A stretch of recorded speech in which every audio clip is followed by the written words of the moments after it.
Hello guys, evening நான் செடிக்கு தண்ணி ஊற்றலான்னு மேலே போனால் பார்த்தா குத்து நெல்லிக்காய் காய்ச்சிருக்கு. பார்க்கவே அருமையாக இருந்தது. சரி, ஓகே, நமக்கு சொன்ன வேலையை போய் பார்ப்போம்னு சொல்லிட்டு 2-3 பூ மட்டும் இருந்தது.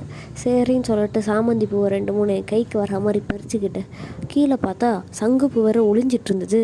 அதையும் நல்லா பத்திரமா கையை விட்டு 2-3 பறிச்சுட்டு திரும்பினா ஏதோ ஒரு பூங்க, இது பூ பேர்லாம் எனக்கு தெரியல, பார்த்தா அழகாக ரெட் கலரில் இருந்தது. அதை 2-3 பூ பறித்து பார்த்தா அதுலேருந்து ஒயிட்டாக வேறு ஏதோ வந்தது. சரி, ஓகே, ஏதோ ஒன்று வாஷ் பண்ணிவிட்டு அந்த பூவை தூக்கி என் பேஸ்கெட்குள்ளே போட்டுக்கிட்டேன். பார்த்தா என் பேஸ்கெட்டே கலர்ஃபுல்லாக இருந்தது கொஞ்சம் பூ தான், ஆனால் பார்க்க நல்லா இருந்தது.